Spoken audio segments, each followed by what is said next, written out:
Gazoy. Oh, hi. So this is the July 2nd, 2021 meeting of the State Board of Education Outreach and Advocacy Committee. Representative Gazoy will join us in a few. She had to take her daughter to camp, so some sense of normalcy is semi-resuming.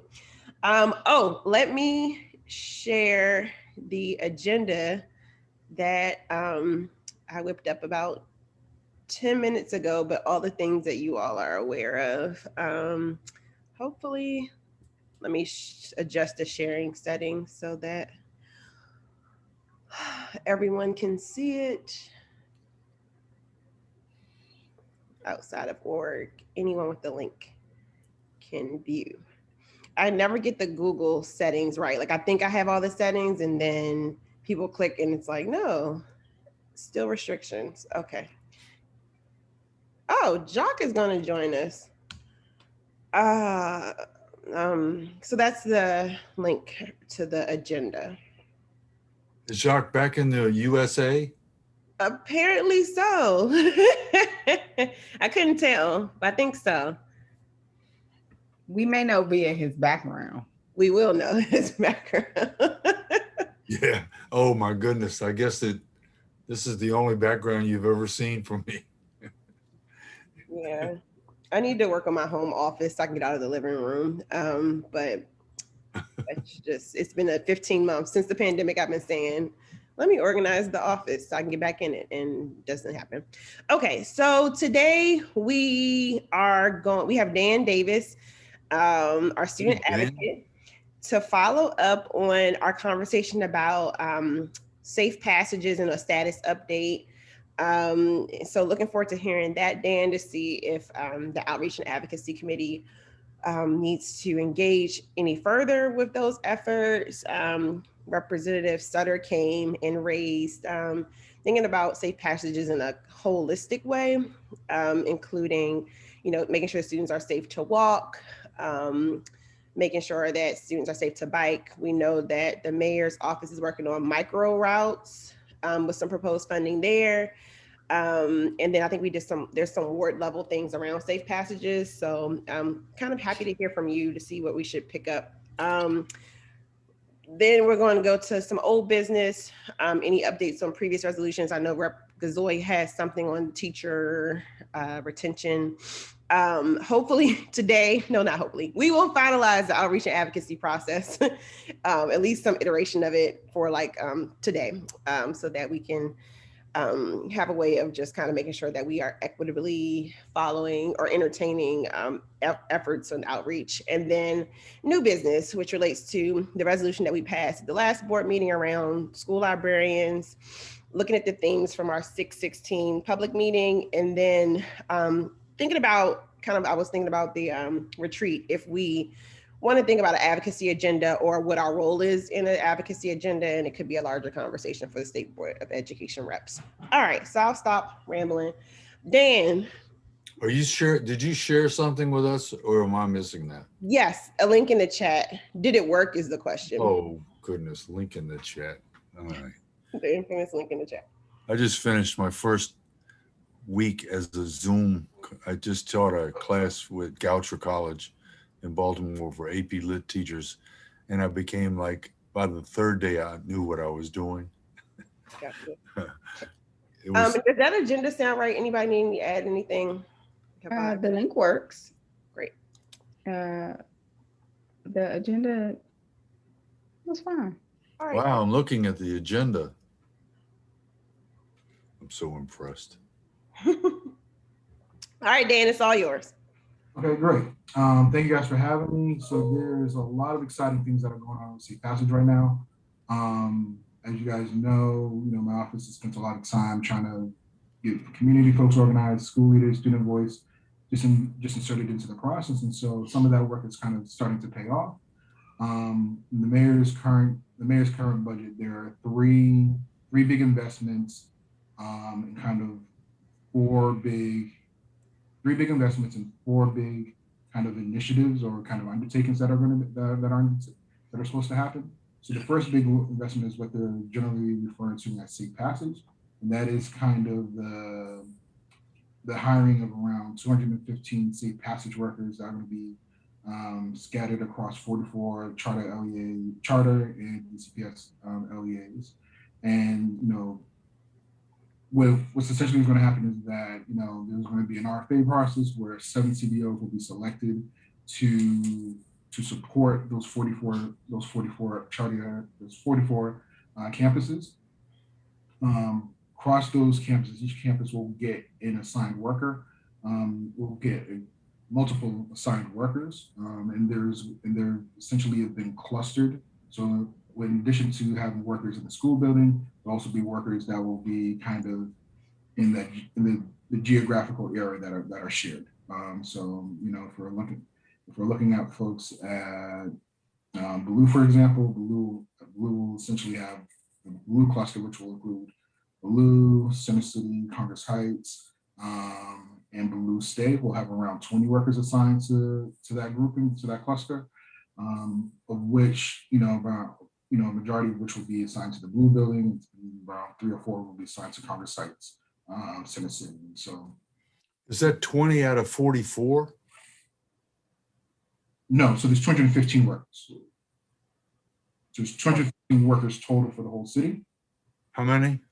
215. Oh, okay. Right.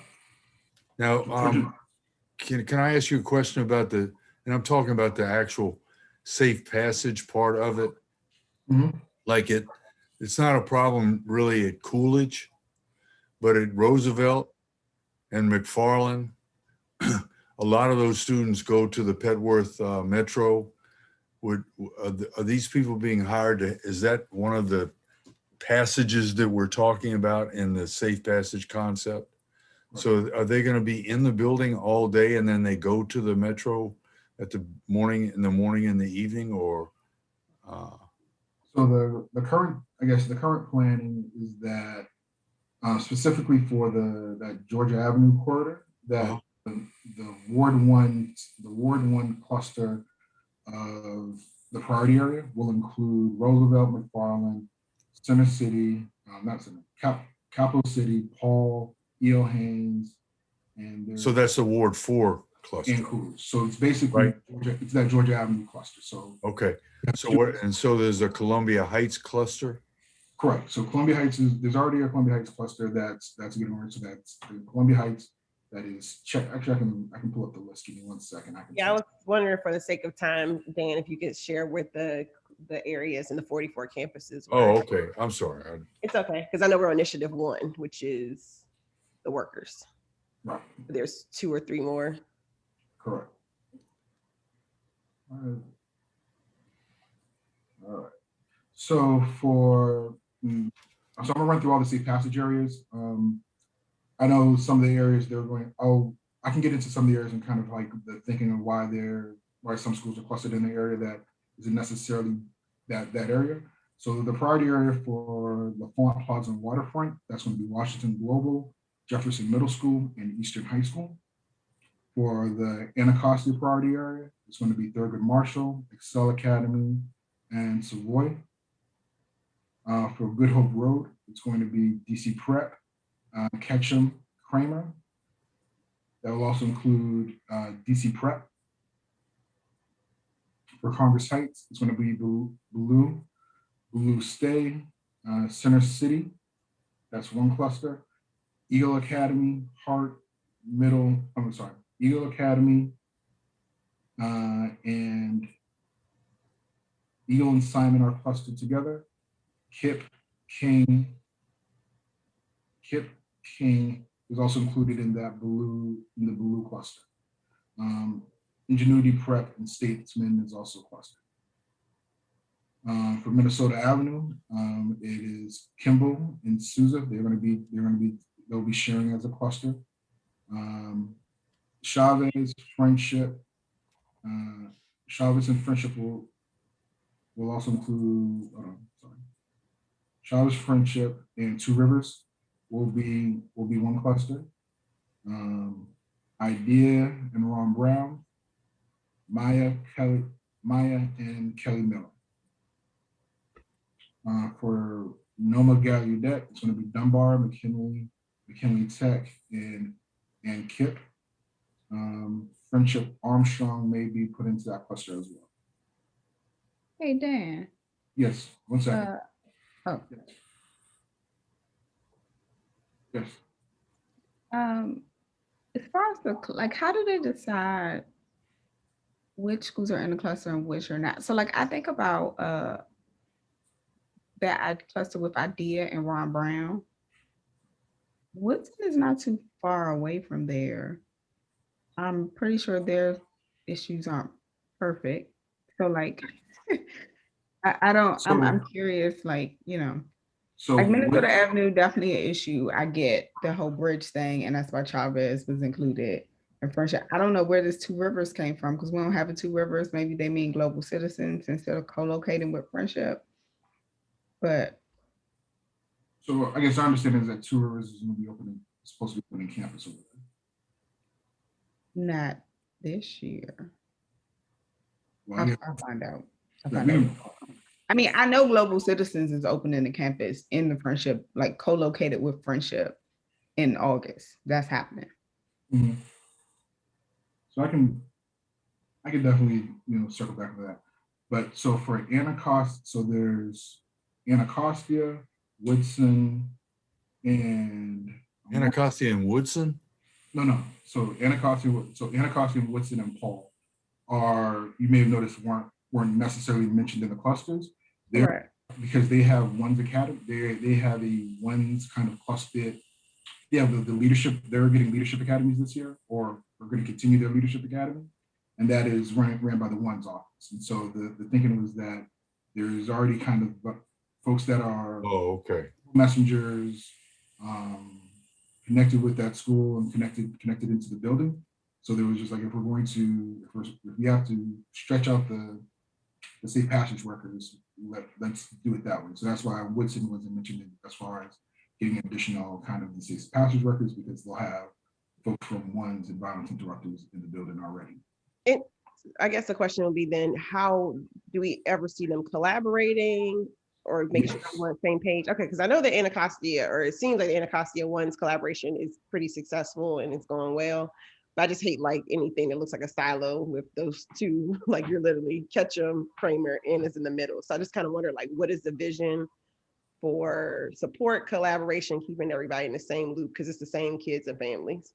Right, and so that is kind of the third investment, the one that's actually kind of, I know there's, you know, the markup going on, and I think this is the one where folks are kind of concerned about for the mayor's office, in particular that it's the enhanced training. And so essentially, enhanced training is a misnomer, because it's kind of, what it really is basically customer service training and coordination. And so that all the folks that are doing safe passage work, student safety work, that are kind of touching students in the school building or outside of the school building, are on the same page. They're all coming from that restorative justice lens, that they're all coming from a much more customer service lens. I think one of the challenges that was mentioned, that's been mentioned a lot, is around kind of cultural competency, and having, you know, not just law enforcement officers that are out there kind of be able to recognize students as residents, as folks that are in need of their service and in need of their support. It's making sure anyone that's kind of like a security official, law enforcement official, safe passage worker, violence interrupters, that they're all kind of having that same lens.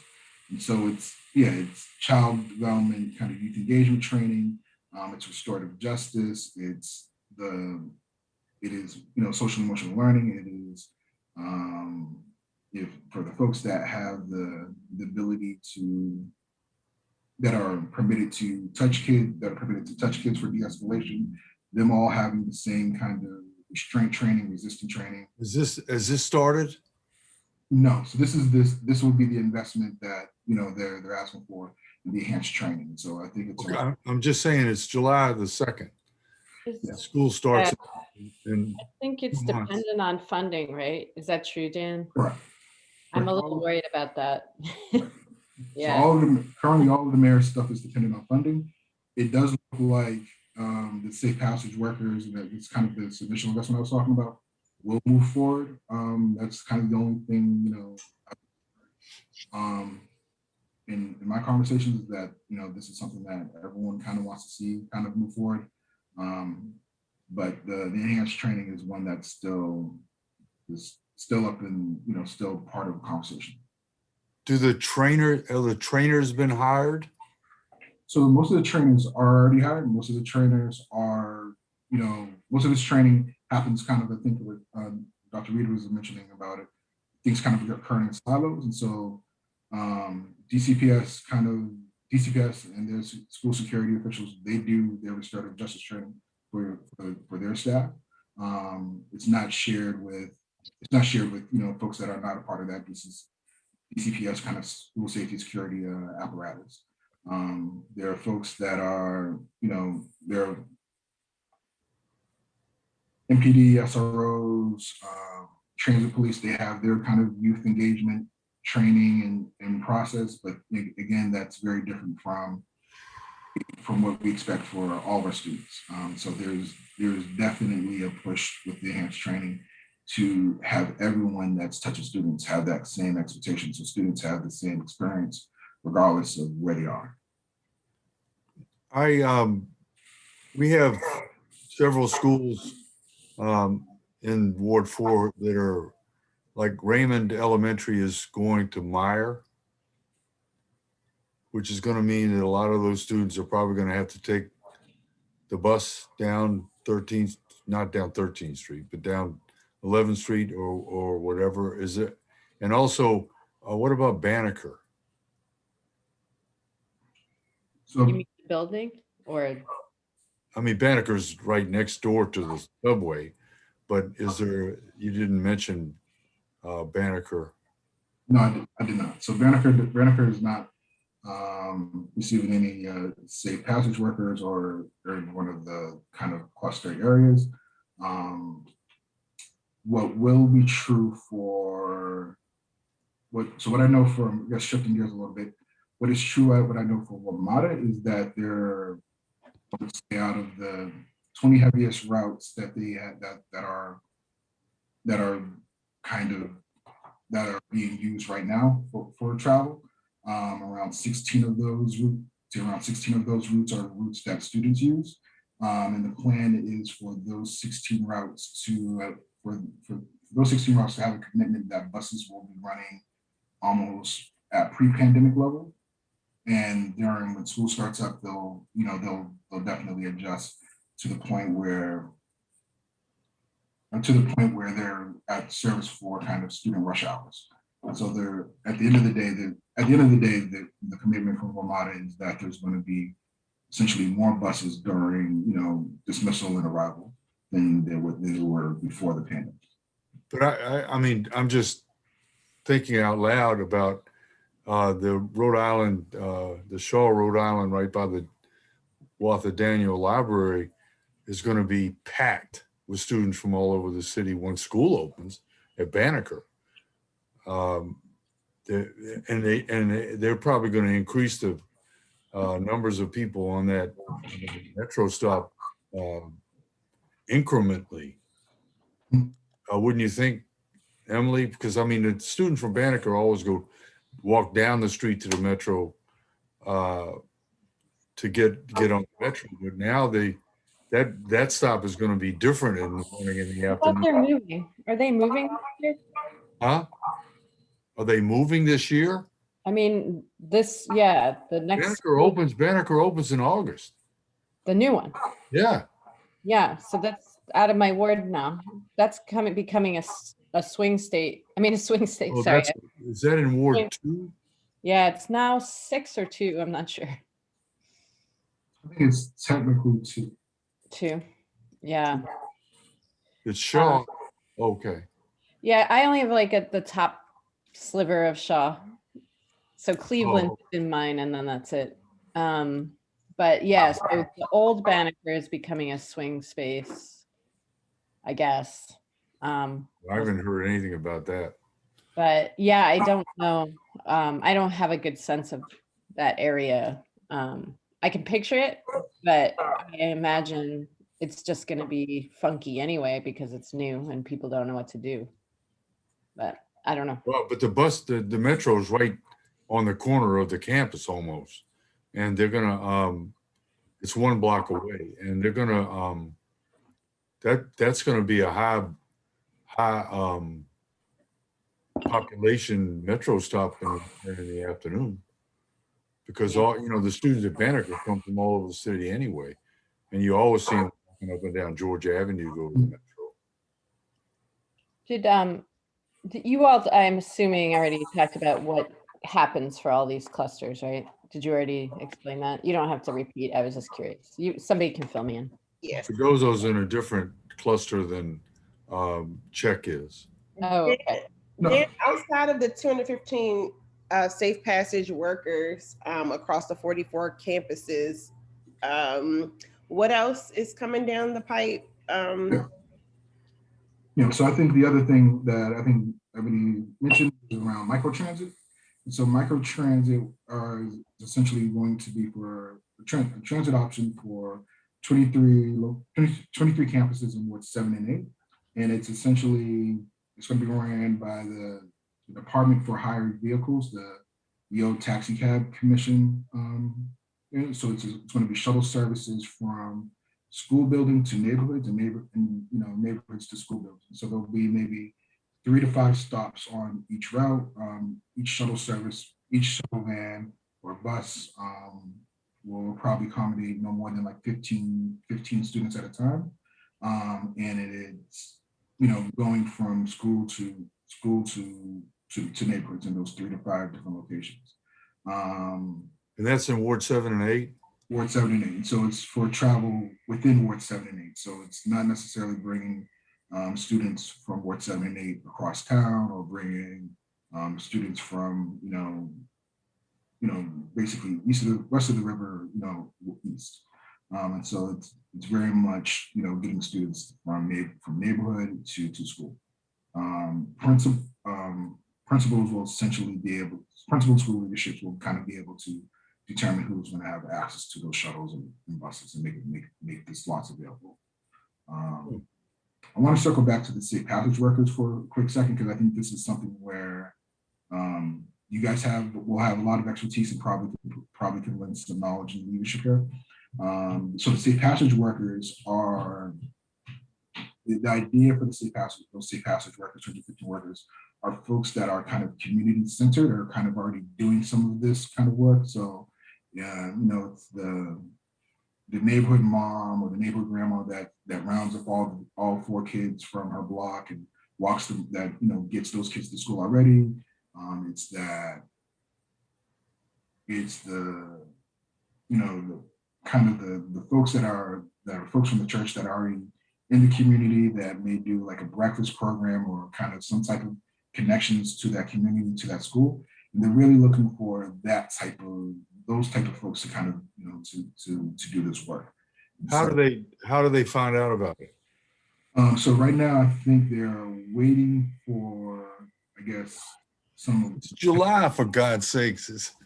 So to be honest with you, most of these investments in works won't occur until after the budget drops. And so there's going to be a lag between when school starts and when these investments starts. And unfortunately, there's not a lot of ways to kind of get ahead of that. What we are trying to do by getting ahead of that is having some of these community conversations, community meetings, and try to identify these workers and folks earlier on. That way we can when October 1 hits, folks can kind of hit the ground running, or closer as possible. So my understanding is that they are going to be releasing an RFA probably within the coming weeks for those 7 CBOs. Your school principals and school leaderships will have an outsized voice and kind of vote in kind of which CBOs are being selected and which ones are going to be in the buildings. They will also have a kind of a outsized voice and that in their onboarding process for those workers. And so if there are folks in your community that you already know are connected to certain school buildings, to any of those 44 school buildings, are connected to families in any sort of way, encourage them to, encourage them to apply, or encourage them to reach out and speak to the principal, because this is something at this point, most of the principals that are going to get these workers are aware. Okay, can you share with us, and this can be in a document if that's easier, just a list of the services that will require, that are dependent on the budget funding it? Because I think one of the things we can discuss in this committee is advocacy around that. I think it's gonna, I have a little bit of inside knowledge that tells me we are going to need to advocate for it. So yeah, I know that the enhanced training is one of those things. So what are some of the other services in the works that would be dependent on funding from the mayor's budget? So the three big things are the safe passage of the workers, the enhanced training, and microtransit. Those are the three things that are new that would be required some funding. The fourth thing I mentioned at the beginning of kind of this, of our safe passage route, is an initiative that's actually ongoing, that's happening now. It's basically mapping. We are part of the scheme to make all of this work and kind of cohesive is to have every school building to kind of come up with their safe passage routes, kind of places where we know all of the, I guess, kind of citywide investments are. So places that aren't just, so places that we know there, if there's MPD, if there's a safe spot, if there's a standing community where Cure the Streets or violence interrupters are always at during certain times, if there's crossing guards, just basically listing out and kind of mapping out where are all the city investments that help kids safe going to and from school. And then having schools say, this is the map that we prefer our students to take to get to these main central arteries or through these main central arteries. And so that is happening now. And so we are right now in the process of mapping out kind of citywide all of those investments in the city. Hopefully before the end of the month in July, school leaders will have the opportunity to kind of weigh in. And then hopefully after the school leaders weigh in on saying these are kind of our preferred, and this is what we think would work for us, families and students will get an opportunity to weigh in before the beginning of the school year to really say, this is real, this is not real, this is safe, this is the shortcut that everyone's going to use no matter what. So we can kind of have an actual mapping or actual expectation of where students are traveling. All of that, I guess, just to say is that, the mapping part is one of the more key kind of initiatives or ongoing efforts, because it's where we'll deploy our safe passage workers. It's where we'll put the pickup and drop offs for the microtransit. It's really going to drive a lot of these other investments. Who is running this?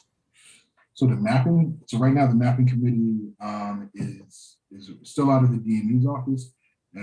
Where my team is on it, as well as kind of VDOT, WMATA, and But it's from the DME. Correct.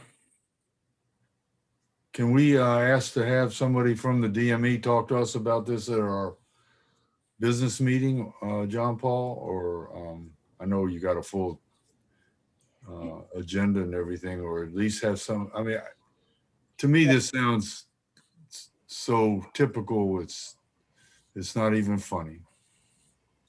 I mean, we can certainly ask them. I mean, we can't do it for next week.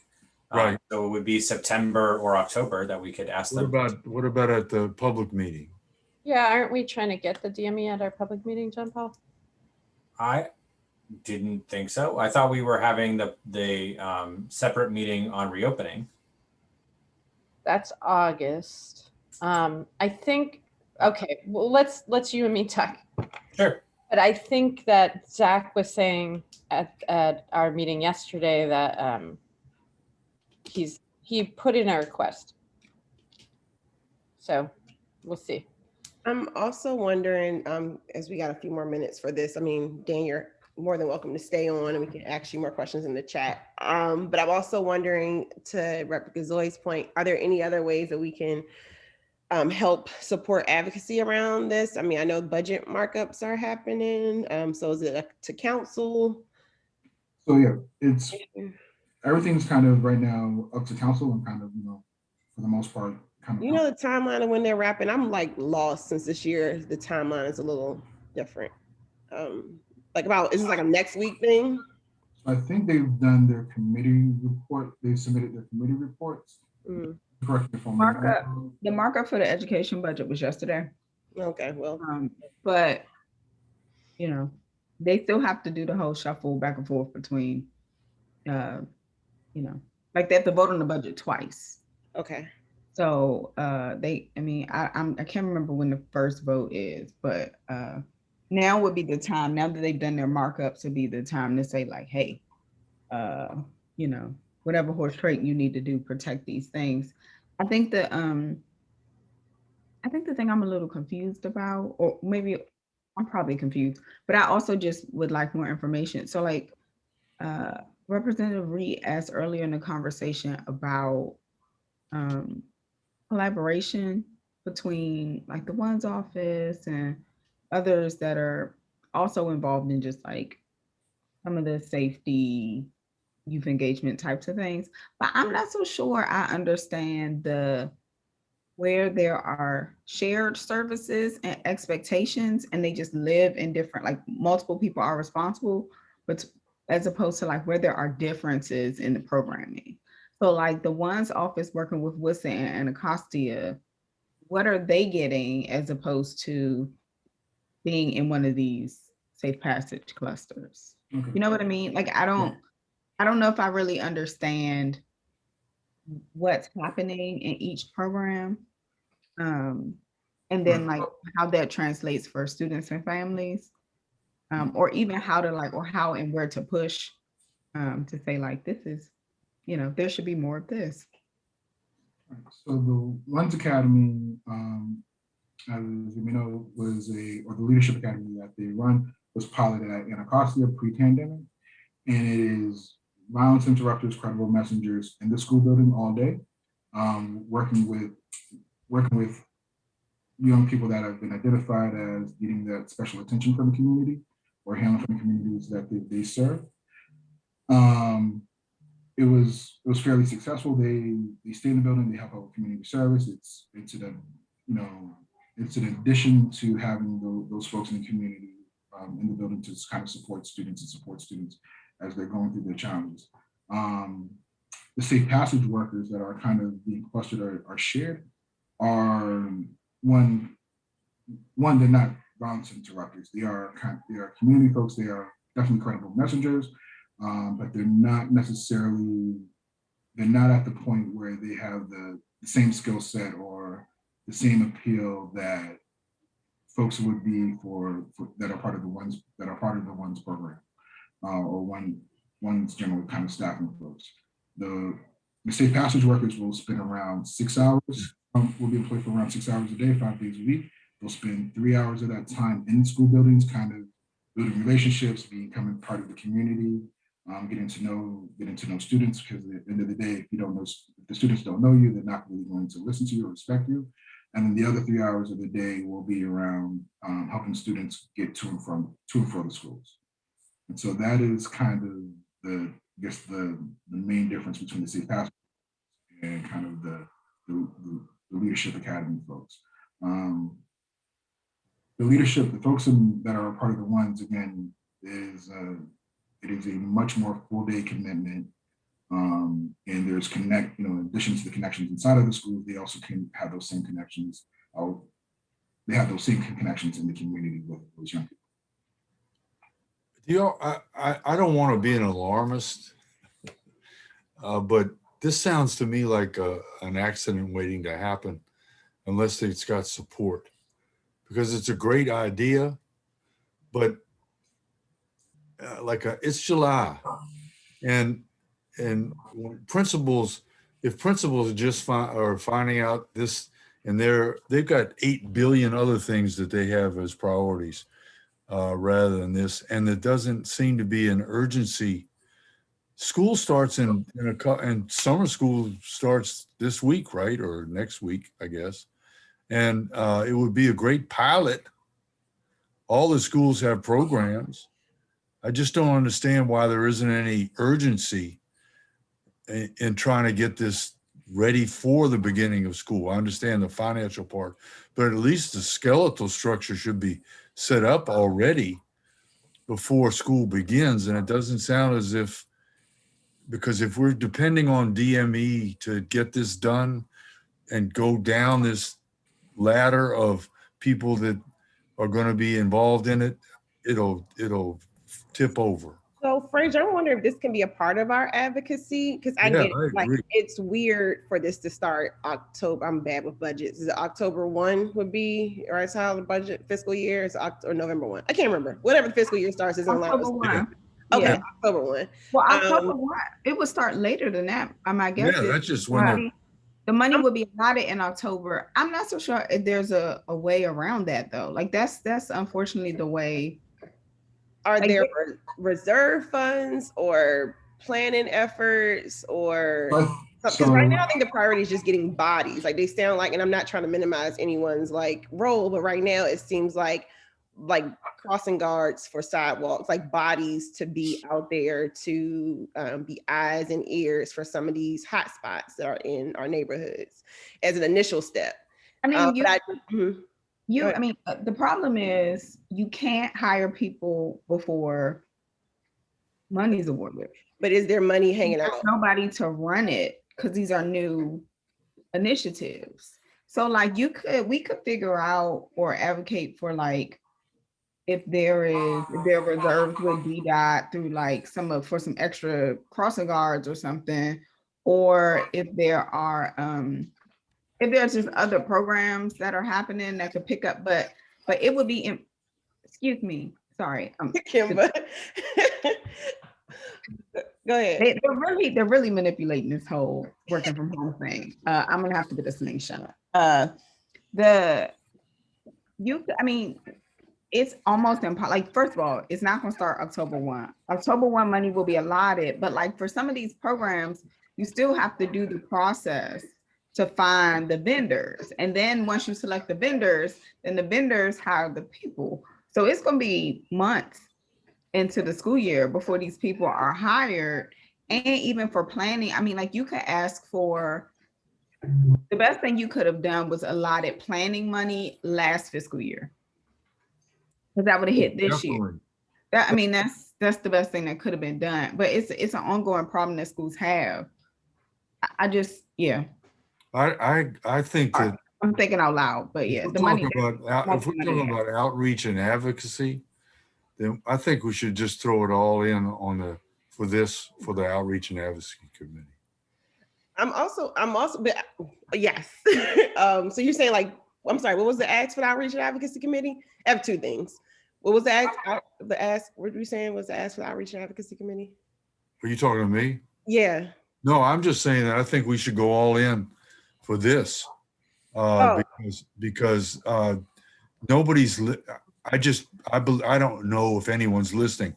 Dan's doing this fabulous job of explaining it to us, but I don't. You know how I feel about the leadership in the city anyway, and see, this is a perfect ask for everything that the mayor's talking about violence and safe streets and all this other stuff. This is a perfect ask, but we got to get it out there because people don't know. I'm also thinking like, so this came up maybe, I can't remember, last year or so with Blue, where I just reached out to a violence interrupter group that I knew. I'm not sure what became of it, but Safe Passages fell through with Blue High School.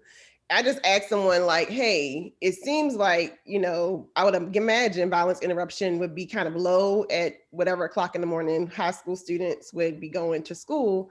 Do you guys have extra bodies to just assist with some of the work like in that area? The response was kind of like a yes, but I'm not sure what happened of it. So my point is, there are violence interruption. There are people who are getting the contracts. They're probably going to be the same people who are going to run these safe passage bodies, route people. Could it just be an ask of, because they're already anticipated to be the group of people, there's funding there. Is there coordination of efforts to maybe start some of the clusters, or I don't know. But I feel like we should just ask for it all and see what we get, because my guess is it's going to be same people, which is going to be continuation of funding with hopefully training and more target informed mission versus an ask from a random community member at the time. Because the thing is that if October 1st is that hard deadline for money, then everything needs to be ready on October 1st as far as, okay, the money's going to be, and you can start working right away kind of thing. But, and anything, look, I know that in this government, in any government really, that anything can get done if they want it to get done. All right? Anything can get done if they want it to get done. You think about all this money that people have received over the last year from the federal government that all of a sudden appeared. All right? And it's the same thing with all this money the DC government has received from the federal government for whatever. But we gotta really raise our voices to let people know that we care about safe passage and that we want there to be some action towards safe passage before, Nick, because like Ebony Rose said, it won't even begin unless somebody's really pushing it until the second semester of this school year. So we can't let that happen. Would folks be okay? And I'm not sure this is the right route with, like, if I were to write like a draft something to go to members of council to ask for what are the gap resources that could make sure this starts for the school year. And then it seems like we also need to make sure like we protect whatever funds were proposed, and then clarification guidance around these training measures for the individuals who are going to be in the communities assisting students to get back and forth. Is that what about an op-ed to the Washington Post? I can't promise that this weekend, but I can promise a letter to No, I'm not saying you have to do yeah. it. I'm just saying, look, I know in my career, which is now over 50 years, that I've gotten a lot of stuff done by having the Washington Post publish something about what I was doing, or what my class were doing, or what was happening with this, or what all of that stuff. You know, once it's out there in the public, then somebody's going to move on it. Maybe if we can get like could you draft that, Fraser? Do you do the op-ed and Caroline does the letter to council? I'll work on that after my class starts today. Can you, John Paul, can you clarify the funding thing? So my understanding, I think, is that, well, you just say what it is, and then there's a third piece, right, Dan, that I don't know if that's getting funded or not. You said there were three big things. The enhanced training, which is, John Paul, that's the one you're saying is not included, right? So it gets mushy, but here we go. Okay, so Safe Passage is funded at $7.2 million in the mayor's budget, and the council is continuing that. In the mayor's budget, she proposed to use some of that 7.2 as training for the SROs as well. But SROs. School resource officers. Right, that's the police. That's not what we're talking about. It's, well, give me one second. It is ish. So the contracted security guards are what we're talking about in the DCPS budget are, according to the contract that DCPS has with them, receiving additional training for trauma responsive practices and other safe passage related type things. So from the council's point of view, the training is already going to be provided and doesn't need this extra funding from the safe passage work. So the council is saying that the 7.2 million should be devoted solely to safe passage. And Dan, you said there were three main things. So what was the third thing? So it was the safe passage workers, microtransit, and Oh, microtransit. What about that, John Paul? Do you know anything about that? No. Okay. Dan, can you send me all that information, please, so I can weave it into the request or to the letter? If you could send it to me on my email, please. Don't put it on. I don't even know how to work this on the. I'm not connected to my printer with this. Maybe. Can I just adding on to Ebony Rose's question in the chat about SROs and security, wasn't the enhanced training also for the Metro Police? Right. So that is part of that as well. What, John Paul, when you say that is not included, it's also not, they're not planning to fund training for the Metro Police, right? I don't believe that they are. Okay. But I haven't found that in the documents either. Usually the Metro funding is different than what the normal budget process would be. So what we can, I mean, does it make sense to reach out directly to Lakeisha and try to find out about this, or would they not be To who? fine to tell us? Chairman Mendelson's Ed staffer. Yeah, I think Dan and I could certainly reach out to her if that's something that we want to push on too. Yeah. Well, I think if we want to advocate, we kind of need to know the like the exact facts around, what they're planning to fund and not fund. So I think it would be helpful, right? I mean, yeah. I mean, I totally get from the council's point of view why this is the same fund. And I think part of it was like when, I guess it was last year when we were talking about was the security contract going to move. A lot of stuff ended up getting conflated together. And I had a real issue with the way that conversation and that move happened, regardless of like if the intention was well or not. I think it was well intentioned. From what I understand, there are private security contracts that have been moved, like that DCPS is responsible for. But SROs are still MPD, right? Yeah. So I think no one was making noise before I started talking, for the record. Like there were no dogs. I think part of the problem is we haven't done enough education of our council members about like who is working in schools, and all people hear is that like kids don't feel safe and bad things are happening, and they actually don't seem to understand just like the different pots or they don't want to understand the different pots that are involved, because if they did, they would know that like it's actually not redundant. Does that make sense? Like I don't know how to.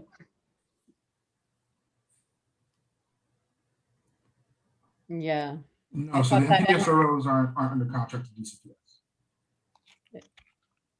Right, they're not. They still work for MPD. Right, that's MPD. Yeah, DCPS. So like we keep talking about things in a national context that do not apply to us.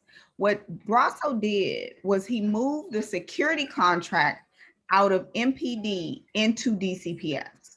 DCPS had not been doing its own, like DCPS essentially over the years has contracted out a bunch of stuff.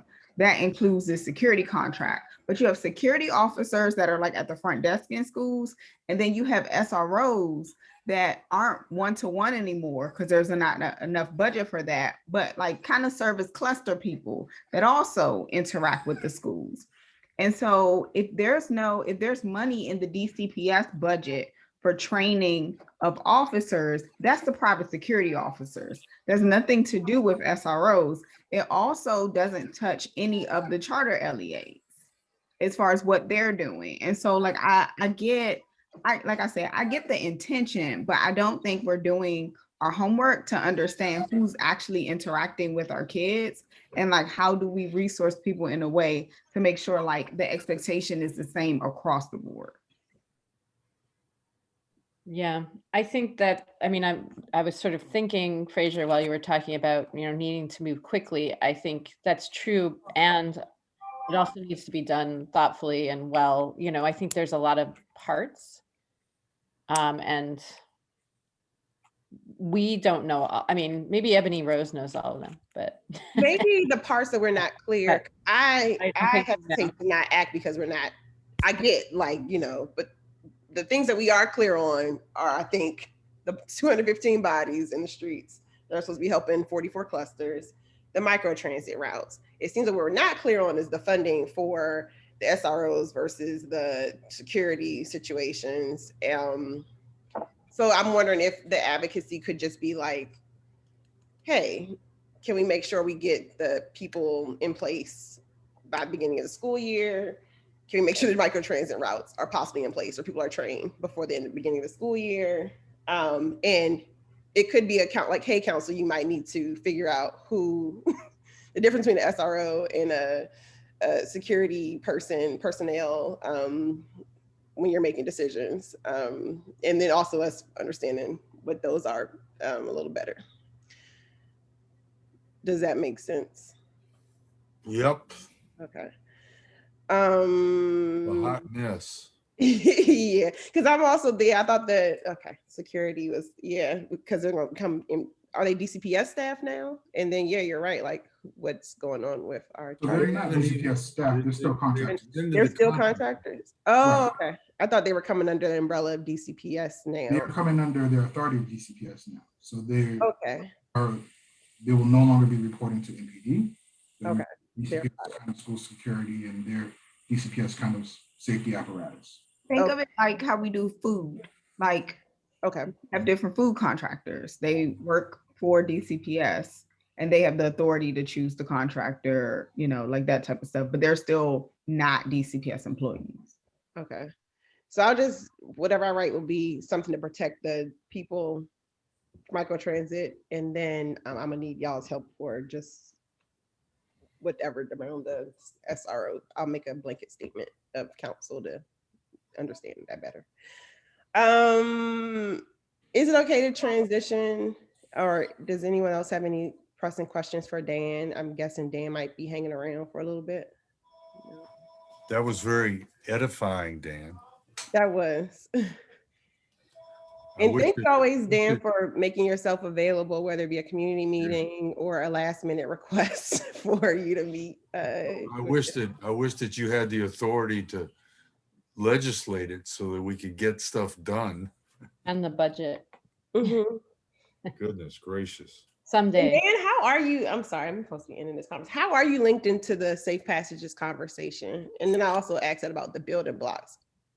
And is there any linkage between building blocks and? So there is some linkage between building blocks. I'm linked into the Safe Passage conversation because I guess I sit on the steering committee now for the student safety kind of Safe Passage task force.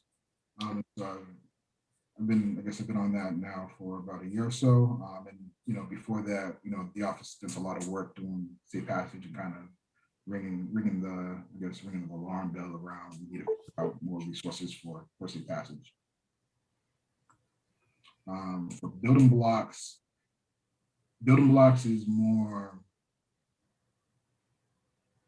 So we're linked into the building blocks. We're linked into, you know, the violence interrupters, both from OAG's office and from one's, and the subcontractors that do some of the underground violence interruption work. Our connection with building blocks is more kind of informative. We go, you know, we were invited to some of their conversations and some of their meetings. But a lot of the stuff that building blocks, a lot of the day in and day out of stuff that building blocks is kind of similar to a lot of the other ones, kind of violence interrupted things. They try to keep a very close shop on what they're doing and try to hold confidence on their activities. Okay. Thanks, Dan. So moving through our agenda. So yeah, we'll I guess sounds like our takeaways are that Fraser will write something around the opt-ed once Dan provides whatever information is currently available on safe passages. And then I will take a stab at some advocacy to council to protect the current funding around people and microtransit. And then I will need your help around clarification on what to do with the second piece, or it could even be holding that third piece about training until we're a little more clear. So moving to some of our old information, the status on previous resolutions. I know Emily, Representative Gazoy mentioned having done some follow-up around teacher retention. Do you want to talk about that, Emily? Sure, just briefly. I think, I don't remember if last time I had already met with Asi. Had I talked about that? Okay. So following our working session where I asked some questions about the international teacher recruitment and support, Elizabeth Ross followed up and we had a meeting, and I had a conversation in the interim with the WTU, the chairs of the WTU International Teacher Task Force, and also the Empower Ed similar task force. So that's basically 3 people. So we had a conversation about like where they are now and what they think needs to be prioritized. The 2 WTU chairs joined that meeting with Asi, and what we really focused on was the credentialing process, and their asks were to have Asi create a position that's specifically for international teachers who are both in their home country and in DC already, to be able to, have access to somebody who understands the credentialing process for them. And Asi said they would do that. And then also to be able to use just one Spanish language test in place of praxis, because right now that's for part of it, but they also have to take a praxis subject test. And so anyway, long of the short is we're in communication with them. They kind of, so they said they created an email address, and there'll be somebody who's staffing it. So our follow-up with them on that was, can we have a standing meeting between that point person and the chairs of these, 2 groups? And then we're assuming they're Spanish speaking, and that there also needs to be a phone number so that they can, like a designated phone number. And then we're following up on the PCMOS stuff because that's with the College Board. So that's not exactly in Asi's, like they're not able to change the rules on that. So there'll be some advocacy on that from those groups that I mentioned. And then on the other, like what we decided moving forward, there's also issues with visas, which is in DCPS's court. And there's just a lot of disconnect between the agencies. So we would like to meet with the DME to talk about creating a position that addresses those gaps between, because the visa and the accreditation is really connected. Like it's really hard for a lot of international teachers, especially in their countries, to do both of those things. They kind of get into this catch-22. And so they shouldn't really have to work with the 2 agencies separately. Where would that position be? Well, that's why we want to talk to the DME. I mean, what our resolution calls for, honestly, is for Asi to create an office that is dedicated to. Is that the same office that they said they were going to create? No, they never said they would create it. No, I'm saying you said that they said they're going to create an office. They said they would designate a point person. So they did, but that's not, it's not like they hired somebody. It's just somebody who's already on staff. We don't know who that person is yet. Really what they did was they created an email, that is, so that's actually something, because at least now it's clear where you reach out. It was not clear before. Now is it clear who gets that information? So now that's why we need to have a standing meeting with you know, the WCU and Empower Ed so that they can figure out how to disseminate this information, and be, you know, I think that communication is really important here.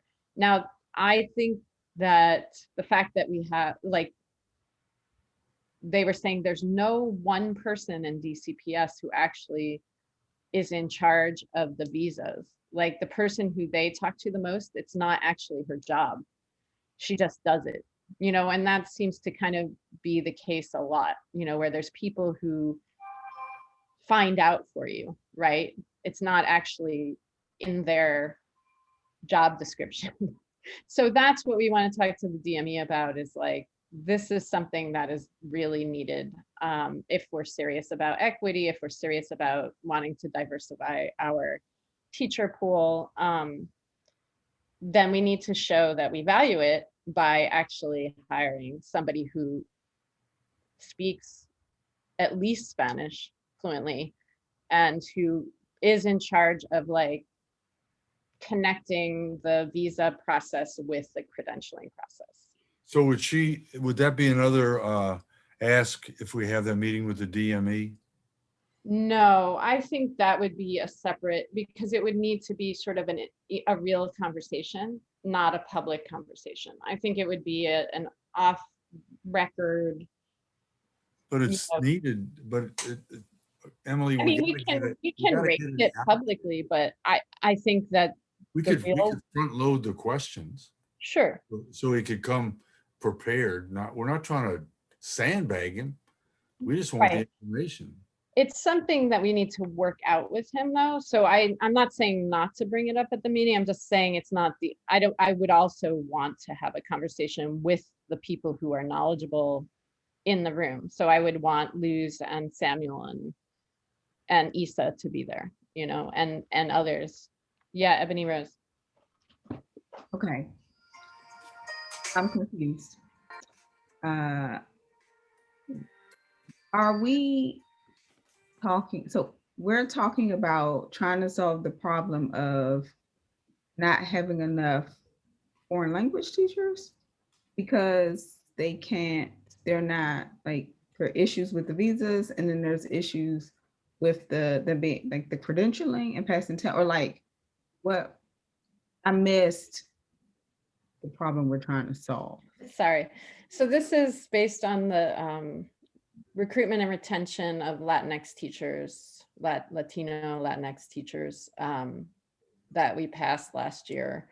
And the problem that was identified was that especially, and it is kind of specific to wards 1 and 4, but you know, we're not the only wards that have dual language programs. It's dual language, but it's also in wards 1 and 4, there's a really big gap between the student and teacher, Latino students versus Latino teachers. So we are trying to address that issue. And so, yeah, go on.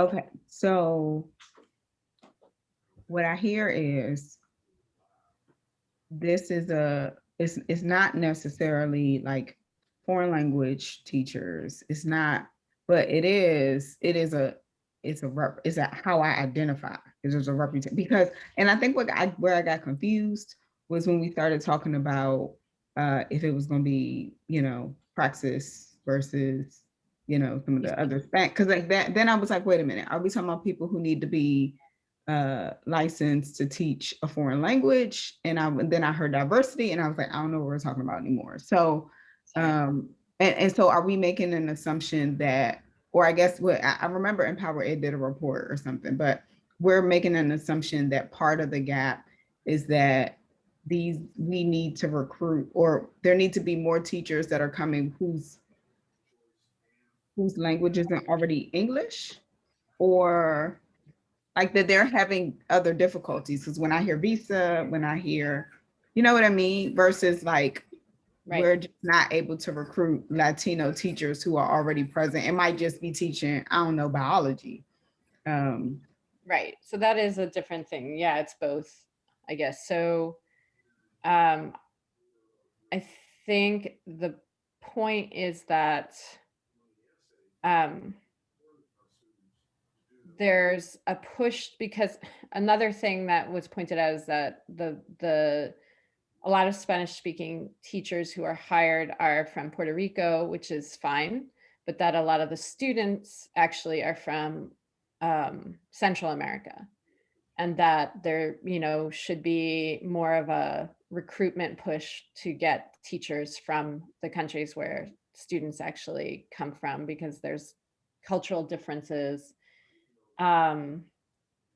But also, I think, it is a push for diversity in general, that the teachers from Latin America in general provide sort of more diversity in our teacher pool. So it's very specific. That's why there was like a separate resolution then for, supporting recruitment and support for African-American teachers as well. And then now there's the Empower Ed push for just, that is very specific as well. So I think this is just it's one related arm, but it's not the same as those other two things. Does that help? Probably. I mean, I think I definitely understand better than when I was listening. Yeah. Because I just wasn't sure if we were trying to solve a problem of like, we don't have people to teach these like in dual language programs or a foreign language, versus if we were just trying to solve for representation. I mean, like I know, like the neighborhood I live in actually has a decent El Salvadorian population, has for years. Most of them go to Plummer.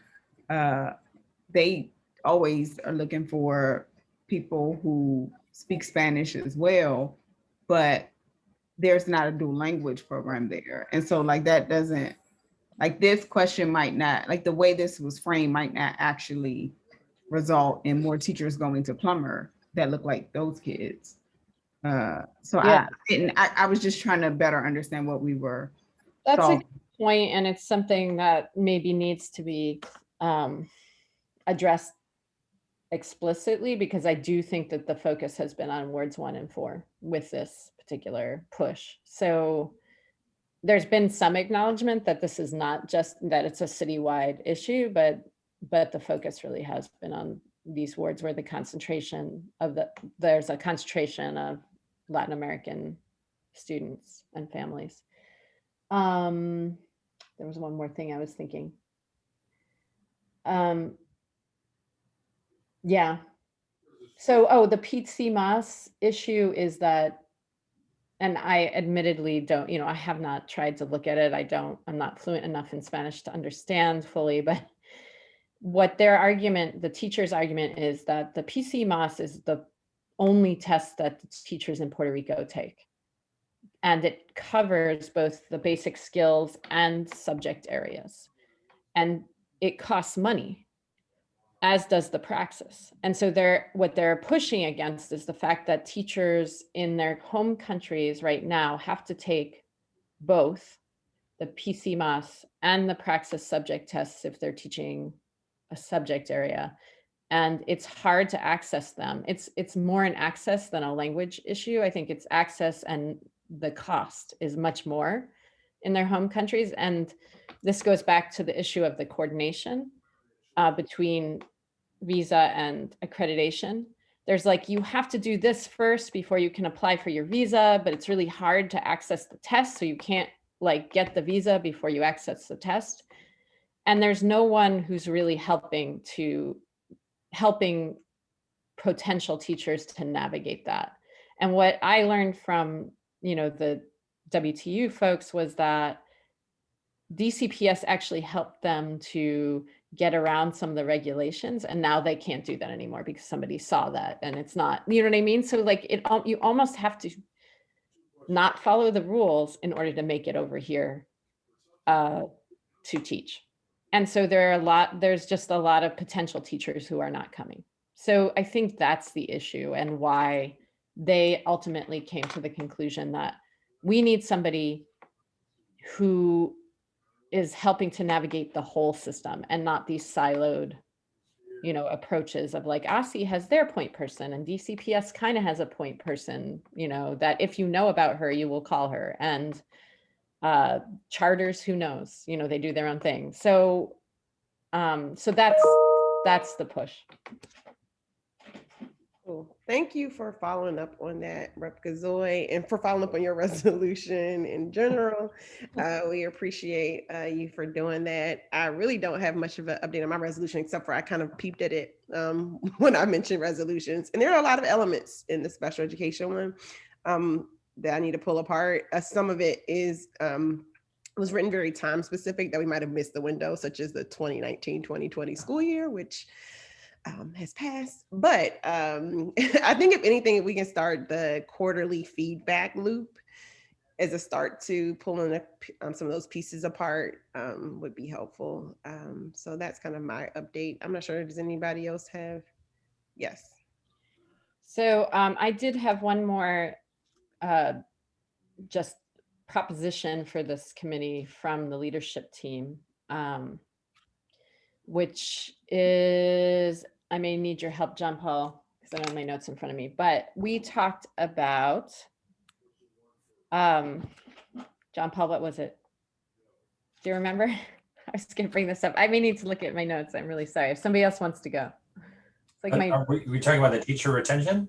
No, Oh. this was something, remember we said maybe the advocacy committee can take this on. Hold on one second. I swear it will just take me a second to look at this. While you're looking, is it okay if we push out? Wait, let me double check with the person. Oh, the equity framework accountability. Okay. Okay, go ahead.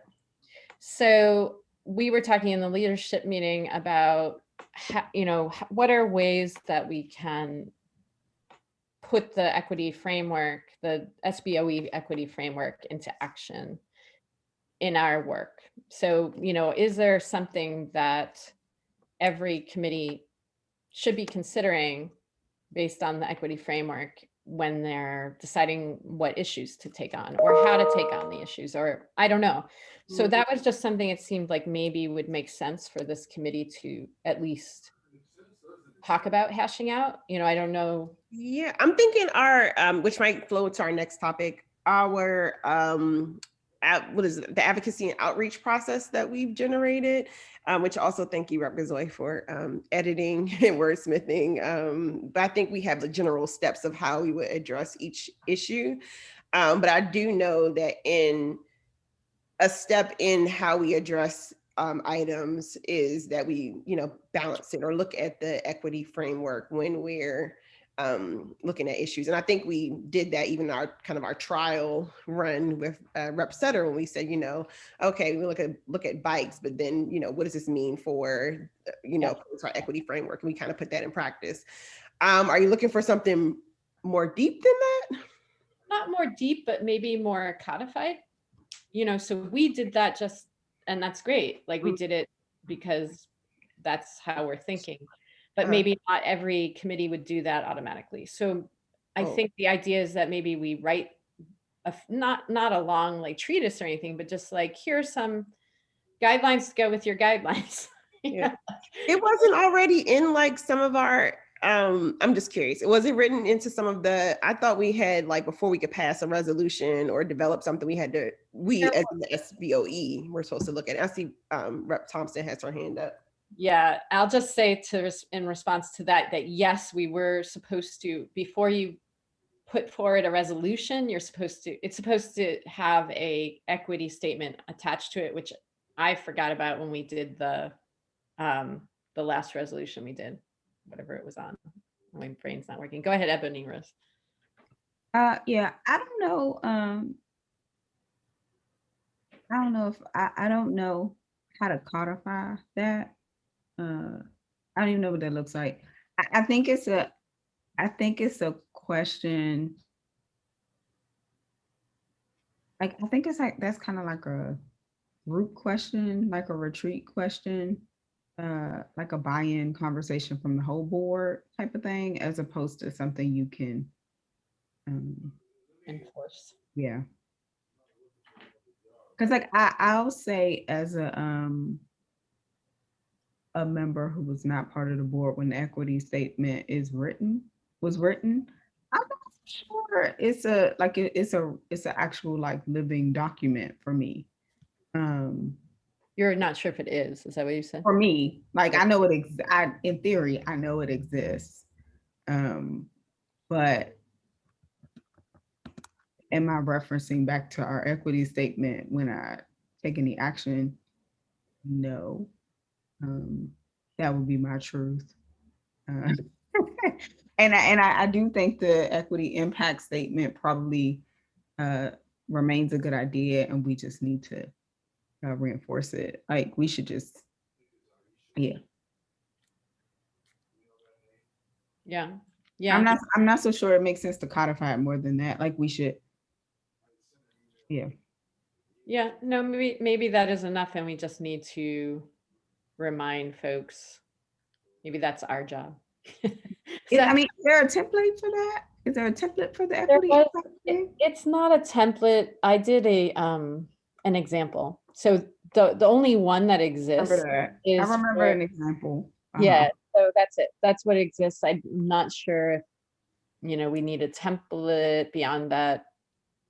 I mean, if that could be turned into a template of like, I could look at it and see if that's possible. If you could just pull out like, these are the questions I answered, I also don't know if it's perfect, but whatever. I mean, I think I reflected on ways that resolution responded to the points in the equity framework. So yeah, I try to do that. And I think that's right. I think if we just, if a resolution is put forward or proposed, we could just sort of push on, well, where's the equity impact? Or I think it's just a question like that it's just a question that should be answered. Like, so I think about, we just passed that resolution on librarians. Right. And I mean, I think overall in principle it's the right thing to do, but I also just had concerns about the fact that we're not resourcing our schools adequately anyway. And like, quite frankly, I've had some administrators say to me like, yeah, like librarian, great. And there are all these other things that probably are super high on my list that like nobody's addressing because it's just not as simple. Like people don't get it the same way. And what we really want is for schools to be adequately resourced, period. And so maybe that would have been an opportunity in the equity statement to just talk about like, there's a difference between DO losing its librarian when it has everything else and Kelly Miller not having the librarian because they probably still going to be missing a whole bunch of stuff, right? So my instinct tells me the push is just to try some of the tools we have and reinforce that before we like create another thing. Guideline for the guidelines. Yeah. Because that actually would have been a good, I think that's the right vehicle and we should just try to use it. No, that makes sense. Thanks. Okay, so thank you for that, Emily. So what I'm going to do is basically the process has not changed except for the wordsmithing for Rep Gazoy.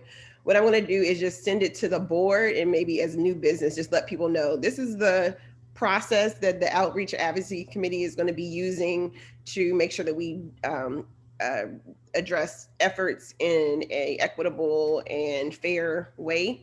And being consistent with how we address information or things. We will revisit it at a later date, but this is what we're going to try to use to navigate issues.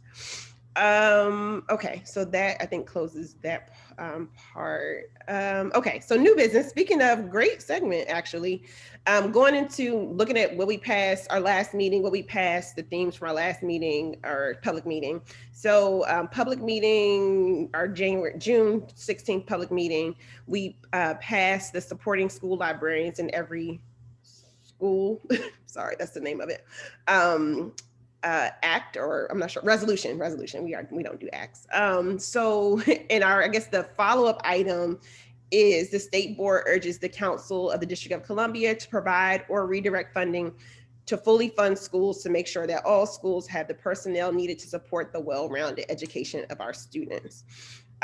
So in the spirit of looking at what we passed and making sure that there's action items, I'm not sure if we also need to press council about this in our press for their budget allocations, or what does this committee see as the follow-up to the resolution that was put out in our last public meeting? And that text is in the link and on the agenda. Does Emily, have you heard anything with your meetings with those people about any movement on that? Nothing positive. So we met with Sorry, I brought it up. Chairman Mendelson yesterday, and he said he feels strongly that every school should have a librarian, but he's not going to change the status, or he's not going to go there like with legislation. But that they're focused more on trying to address the issues with the budget, to Ebony Rose's point, that really it's a budget issue and that no school should have to make that choice, that decision, of whether to cut. But I think it should be an and. I think they need to do both. But I think there's, that line they walk between feeling like they're stepping into a different, DCPS's lane around giving, deciding whether or not they can give principals autonomy on that or not, which is what they're calling it. What does the deputy mayor say? And he didn't say that, so I shouldn't say that. Actually, that's my interpretation. I will just clarify that last part. But basically the first thing I said, he's not going to, at this point anyway, try to legislate anything around changing the status. Sorry, Ebony Rose, were you going to say something? No, I actually, I agree with the chairman. I don't think it's something that should be legislated. I do think it's something that should be addressed. I don't think, unfortunately, the way our system functions, we end up going to the council for things.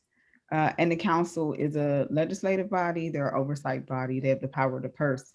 But I don't think we should legislate any position. That seems wrong to me. I do think it is a policy question, and I think it's something that the deputy mayor of education should weigh in.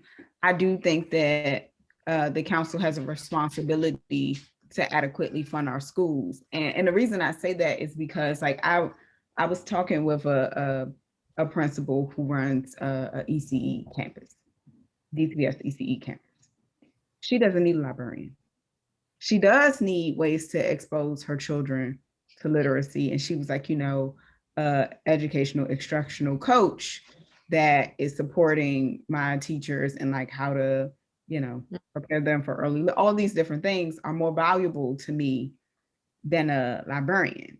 And I do not trust, just like we had this conversation about SROs versus contract or whatever, I don't trust that the council is going to put forth legislation that is nuanced enough to actually create what we're trying to accomplish. Yeah. So like, I don't want literally, I want every school to have what they need, but I don't think it would make sense to legislate that like Stevens has a librarian. I do want, like the obvious examples of where kids should have librarians to have librarians. And so like, I get it from a practical standpoint. I don't think that's an excuse for the city to not remedy this issue and do nothing. But I don't think this is a legislative fix. I think this is a budget matter. I think this is a policy matter. Yeah. And just to clarify, and you may have understood this already, but to clarify, when I say legislate, I mean, I think it says in our resolution that we are recommending they change the status of librarians from 2 to 1. Right now they are a level 2, which is not required, whereas level 1 is required. So that's what he's responding to, I think. But the issue is that's a DCPS policy. Yeah. That's not a legislate. That's not the law of the land. And so like that's again that's why I said like the deputy mayor technically, aside from the mayor, is the chancellor's boss. Right. And so when DCPS thinks about their things like, okay, what does our comprehensive staffing model look like and who's essential versus who is not, that's a conversation for the chancellor and for the DME. Those are the appropriate people to address that. And we want to make sure if certain things are good for all kids that they're happening in charters too, which is another reason I think it's a conversation at the deputy mayor level, because he should be convening those cross-sector conversations. So I do, yeah, like I've seen some stuff that is like well-intentioned, like when Todd tried to legislate how many dual language schools we were gonna have. I think that was wrong. I do think we should have dual language schools. I don't think legislation is, because like what if there's a facilities issue or there's a whatever and we need to change something and maybe a school moves over to, like there's stuff that happens in real life that like you don't want to make the law. Like certain stuff you just don't want to make legal or illegal. Right. And that, which is different from like what's right and what's wrong and how you go about it. I mean, to your point earlier too about the early childhood campus, that, what they need is some kind of literacy. I mean, maybe the position should be something broader, like literacy specialist, which could include librarian, reading special, could include, I don't know how librarians would take that. They probably wouldn't like it, but just a thought. I said it to a librarian the other day who works in Ward 7 and she didn't like it. And she said that, I'm partial because I'm a librarian. And I said, I get it.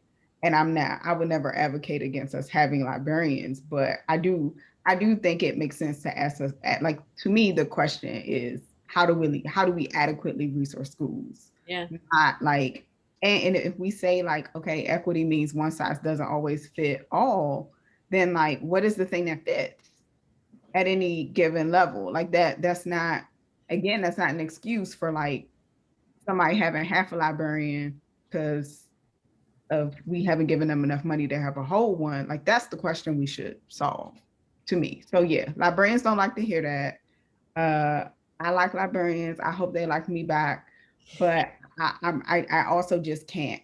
I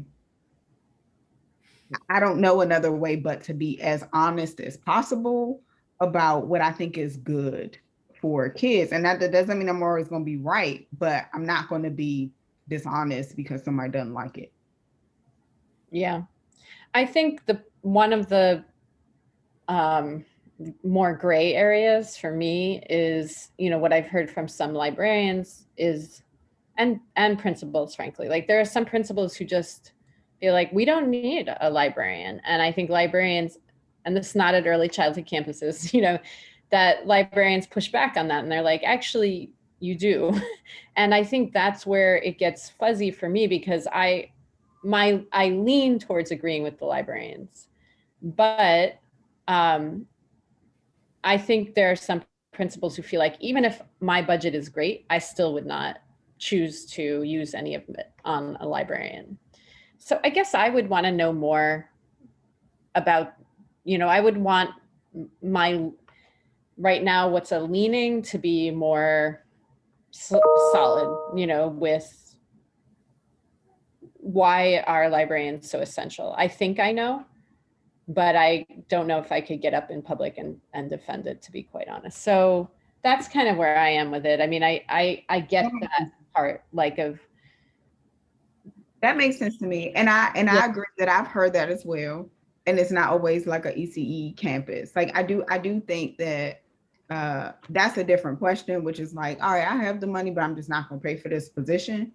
And I tend to have the same response as you to that. But I also wonder if there's a question, and I don't know where this intersects with like our work and like our responsibilities around like standards for education. Like what is it that we're saying is good for all kids and people should be learning at different times, and like what supports do they need to get there, as opposed to like, a principal just saying, I got it, but I'm not gonna pay for it, right? Because Because even if we say, okay, librarians are required, but they don't really want a librarian, and we don't have an agreement on like, all right, that's good, then maybe they're still not using that person like a librarian, right? Like maybe, so like the services that you're assuming are good, or we're assuming are good, still aren't getting to kids. That's And right. so that's why I'm like, this is not a legislation question. Like there are other things that matter here to make it real for getting the right services to kids. Yeah, no, you're right on with that, because I have also heard that from librarians that like they get tasked with lots of other things, you know, and their title is, you know, whatever it was, media specialist, but they are also doing 5 other things that just need to get done. You know, so. And I'll say like what I put in the chat, I'm kind of one, you know, hearing what we hear about our literacy rates in our city. Do we have children at rates that they appreciate a librarian, or appreciate being in a school library? If, you know, making sure kids can actually read the resource that they have. I know a librarian can assist with that. I'm also know a reading specialist can assist with that. So I'm just kind of curious, like, what are the intersectionality between our literacy rates and using the resources in our buildings? I just want to throw that in there for my own kind of thought. But to facilitate this meeting, is there anything that we need to do with this resolution, we being either this committee or the board? Like, I put the statement in the chat, we're supposed to urge, or not supposed to, we put in our resolution, we're going to urge the Council of DC to provide or redirect funding to fully fund schools, et cetera, what's the rest for well-rounded educations. Have we done that? Is there a bow we can put on this right now, or is there something else that we need to do? Curious about that. I don't think there's anything else we need to do.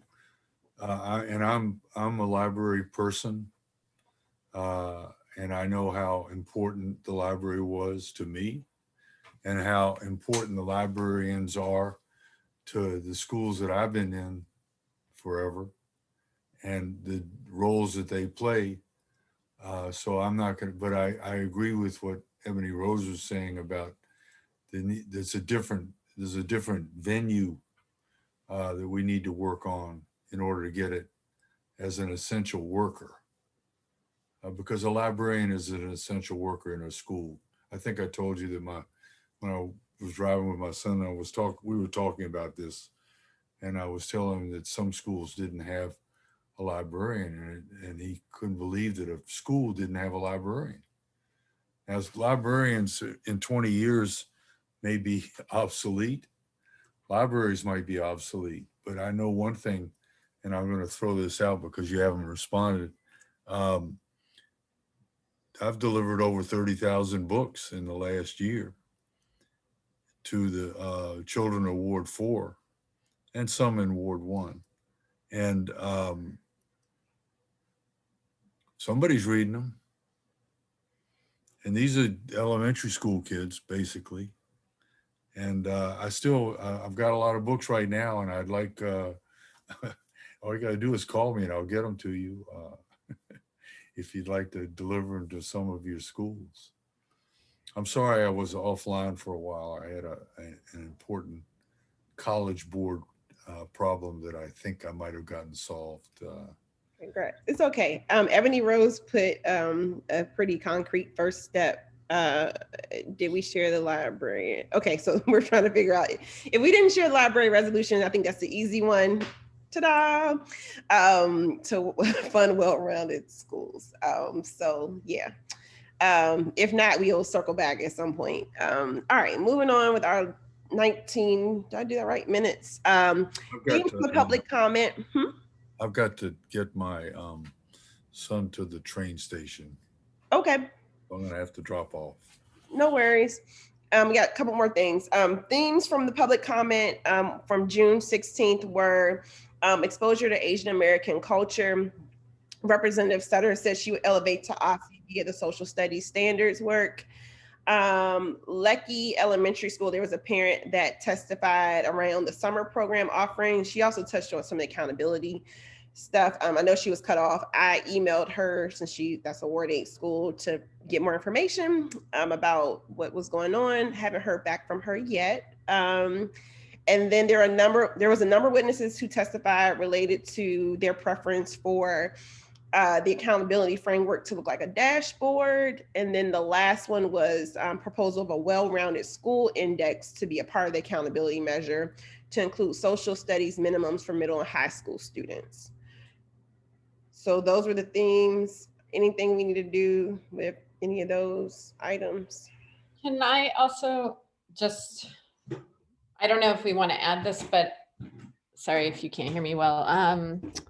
Darren shared with us that resolution or that proposed legislation from a student about LGBTQ students. And I was thinking maybe we should also try to figure out, I think we should respond to him in some way. And maybe that's it. Maybe it's just responding, but we should do something, right? Yes, thank you for that reminder around dress code. Oh, no. So there's two. yeah. So there's, Okay. you know, honestly, the dress code is from a private school student. And so I was just going to meet with her and hear more. And if there's something to raise more broadly, I will bring that back. No, I'm talking about, I guess, John Paul, did you want to talk about this? Okay, he'll explain more. Go ahead. I just wanted to note that Mr. Beckman will be joining us at the July 14th public meeting to provide public comment and likely to specifically request that the state board support the draft legislation that he has created. So I just wanted to make sure that that everyone was aware of that. I just got the email yesterday about that. So there may not need to be necessarily action by the committee at this point, although we can certainly talk about what the legislation is and whether or not we might want to support or not. Okay, great. So we can wait on that. Yeah, let's let that cycle through the process. And I'll be interested to see what the proposed, I think I might have read it, but it's been a while. So that's awesome proposal. It was for like assignment, right? For social. I think he's just a very motivated student, sounds like, yeah. Awesome. And it's cool because he approached the SBOE table, you know, on his own volition. So Okay, gotcha. Okay, this is coming together. he thinks like, you know. So if he thinks we're important, we should also think he's important. No, but I agree. Yeah. I agree. So yeah, looking forward to that testimony in a couple of weeks at our public meeting. The last thing is, and this was, I think we had mentioned it way back when we were trying to make a mission or determine what our mission of this group was or this committee was. And then it kind of came back full circle, listening during the retreat to Representative Thompson, talk about like, what are we doing? Like certain exercises are great, but what are we doing to actually advocate? And so it reminded me that we talked about creating an advocacy agenda possibly for the State Board of Education or something, probably for this, I can't remember, but an advocacy agenda for someone, either this committee or the State Board, to focus efforts to make sure that we aren't missing opportunities. Understand that fires will happen, but also understand that we are, you know, advocating and organizing in a meaningful way. So I wanted to bring that conversation back to see what should we do? Should we talk about this at a working session? What are your thoughts around this?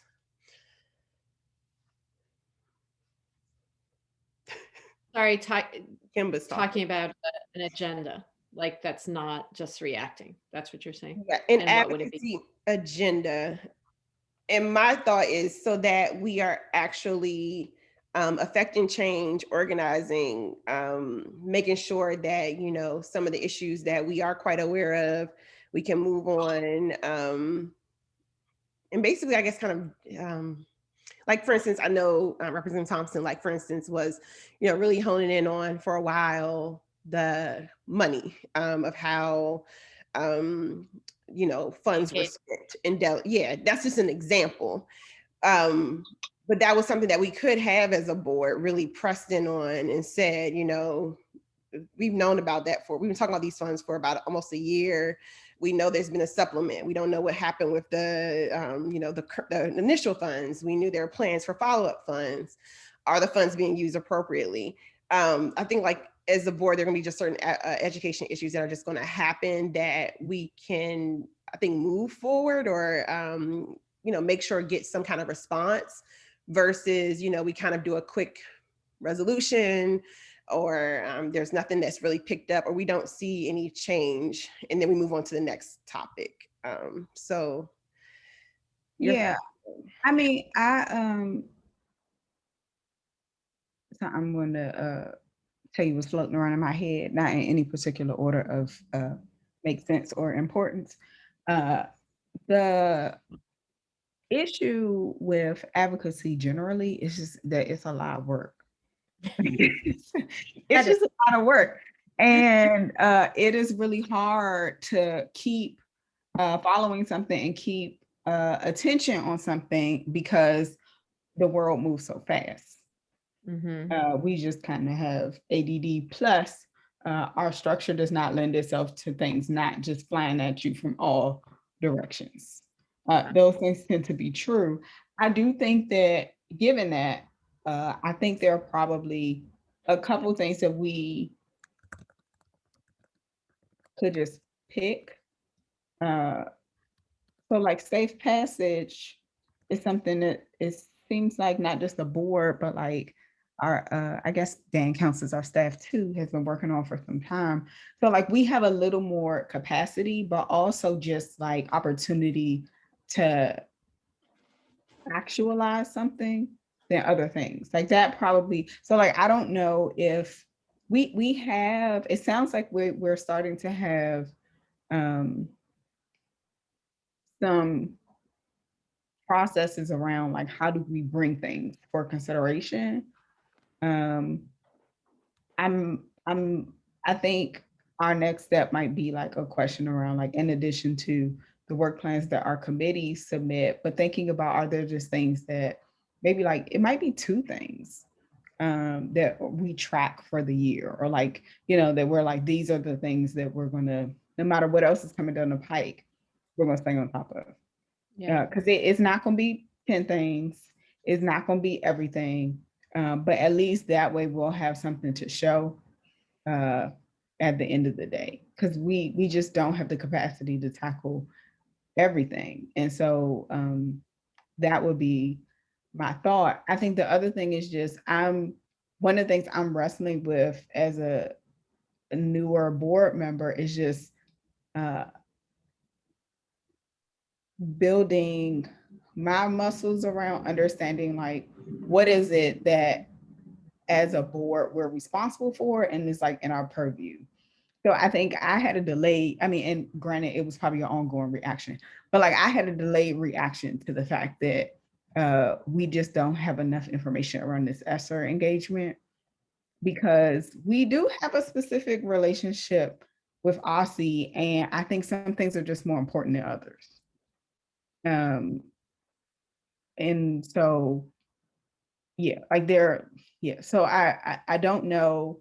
I don't know if I think what I'm trying to improve upon in this role is like, okay, what are the things that is like, as a state board, we should be caring about, thinking about, because it's our responsibility. Or because we can, and not just because it's like, oh, okay, yeah, it's an education thing, we should chime in, right? Like I don't think I could always answer that question for myself as far as things I bring or things that, but like I think it's something that's important. Yeah, so it's something I'm thinking about. Like, what are the things that like it's the board's responsibility to do? Like, what is our work versus like anything that touches the school? Because if I was trying to hold somebody else accountable, I'm gonna hold them accountable for doing their job, and not the things they thought were like just nice to do. Yeah. So I'm working on that as an individual board member for myself because I don't. Can I I'm ask? not quite satisfied with my own approach to that. Yeah. Are you, Ebony Rose, are you struggling with so there are some things that are very clearly in our purview, right? Like the ESSA stuff, the STAR framework, Mhm. that is squarely, and the standards. Is it the other stuff, like the engagement, the stuff that's not written down that you're grappling with? Or is it, I'm not, I mean, I guess I'm trying to, I think because I'm grappling, I don't know how to completely answer that. Mhm. I think there are things that I'm making an assumption that time is important and not finite and finite, and that there are unlimited things, but we have to prioritize. And like, what are the things that are like, all right, like, how do I prioritize or think about when things come in front of us? Like, this is something that's like for us to do versus this is something that we put on somebody else's radar, or that maybe we have to make a decision that like that's not the thing we tackle right now because these other things that are solely in our responsibility we should be paying attention to. Like, I don't know if I don't, yeah. I think there are some issues that are perennial enough, that if we were going to choose two things, say for a year to focus on, that I think we could make an argument are in our purview, like engagement. I think engagement is one of them. I think it's a perennial problem. And I don't even know if I'd call it engagement. Maybe that's part of the problem is like, our agencies can say we engage. It's kind of what is the purpose of that engagement and what's the follow-up. And so maybe it's, also reframing what it is that's important about it. Is it about really, I don't know, maybe we need authentic in there, or maybe it's more about collaboration. I don't know. But I could, one thing that John Paul actually suggested at one point was maybe we could get at that engagement piece through we actually do have some authority over parent engagement, standards around parent engagement. And so I wonder if it would be helpful for us to list some of those perennial issues that are possible points of focus for us.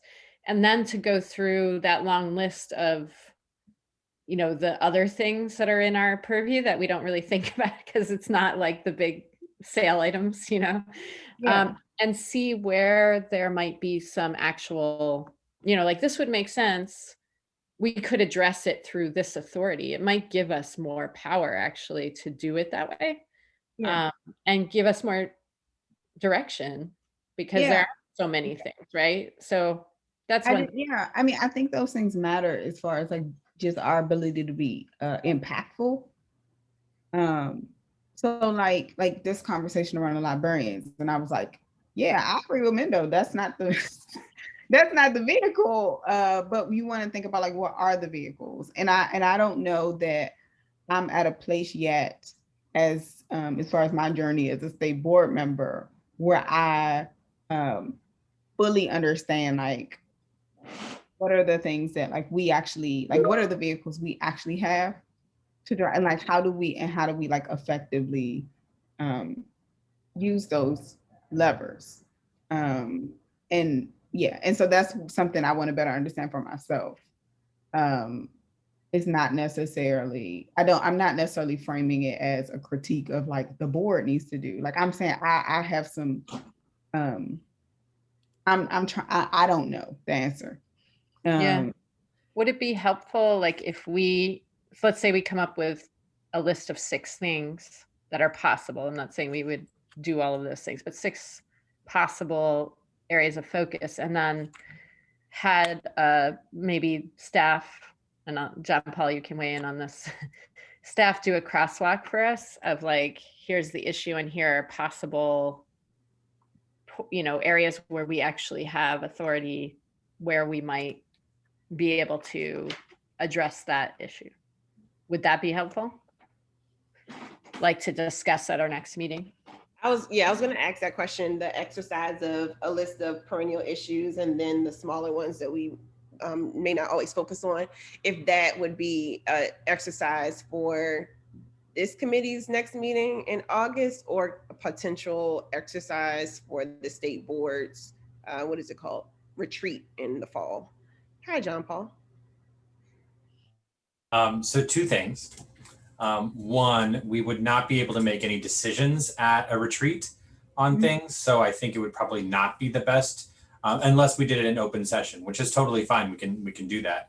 I think my suggestion would be that the committee propose to the board this idea, right? That we will identify X number of things. Staff will do a crosswalk to identify where the authorities are, and then we'll, create the next steps from that, right?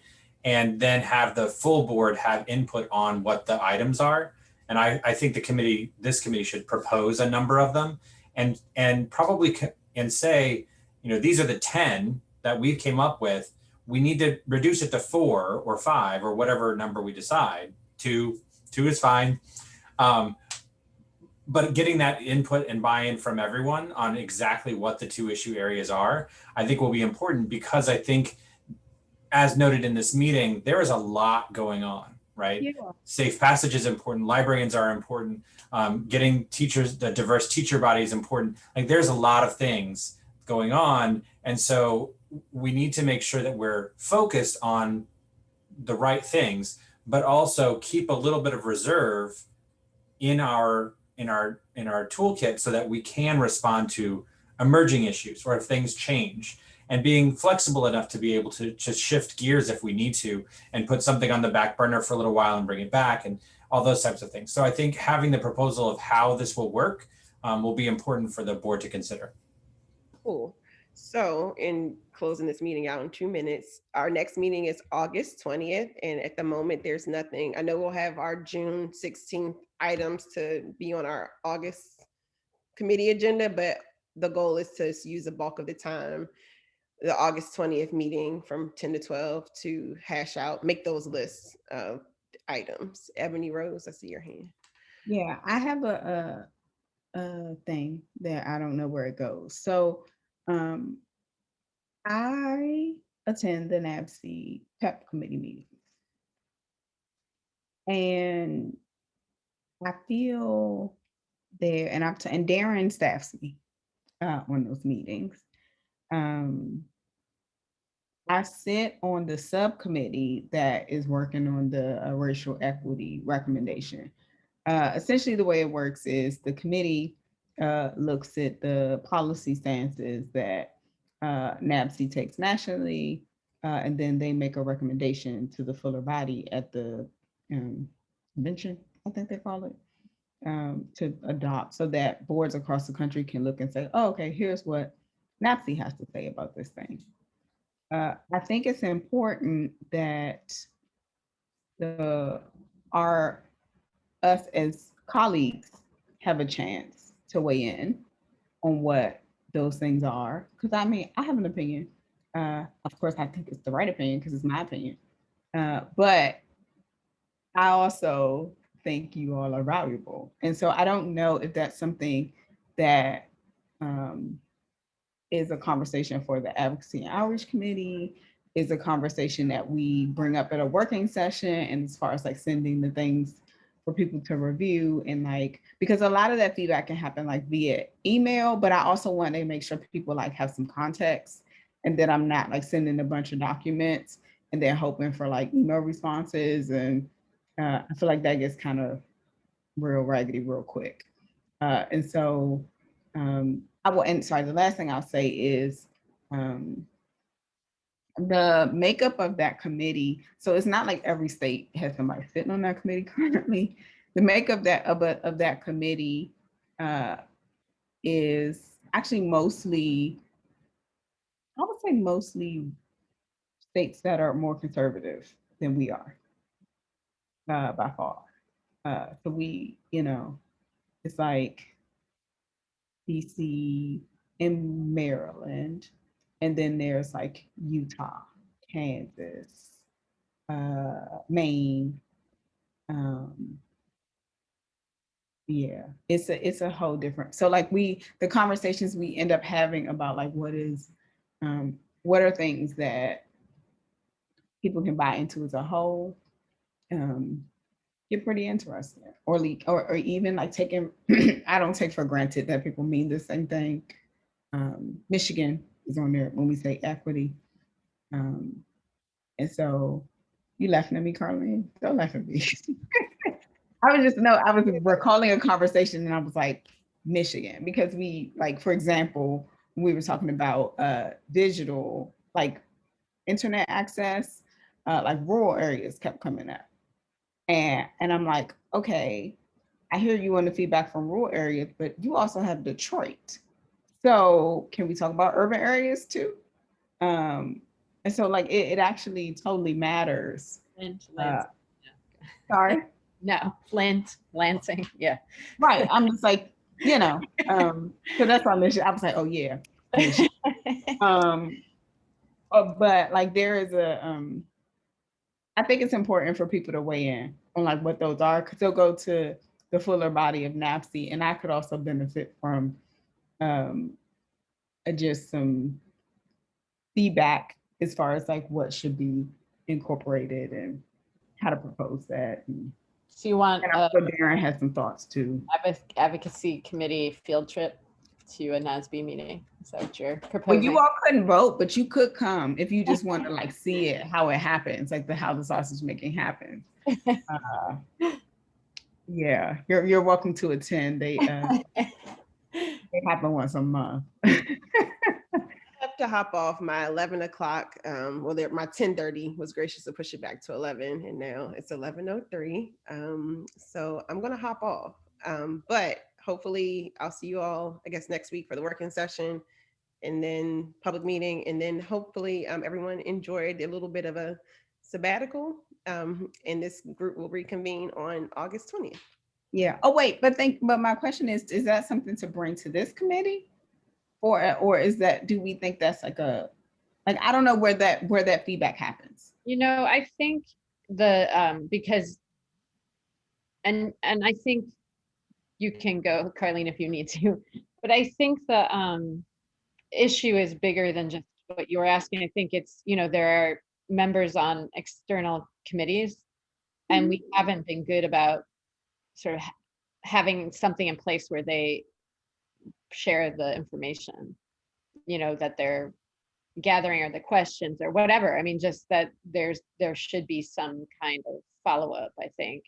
And so I'm glad you're raising that. And I think that is a question for the next admin meeting, which is next week, actually, is what should we, I mean, I hear what you're asking specifically. Should you bring it back to this committee? That I can't answer, but I think maybe we'll have a response more generally about how to bring back what you're learning or questions you have from that to the whole body, if that makes sense. And then we can go. That makes sense. Yeah. Okay. All right. Well, I think I don't remember when I'm seeing you again, Ebony Rose, but I think it'll probably be soon. So see you soon. Have a good weekend. Bye. John Paul, we're meeting at 11:30. Are we? Okay. All right.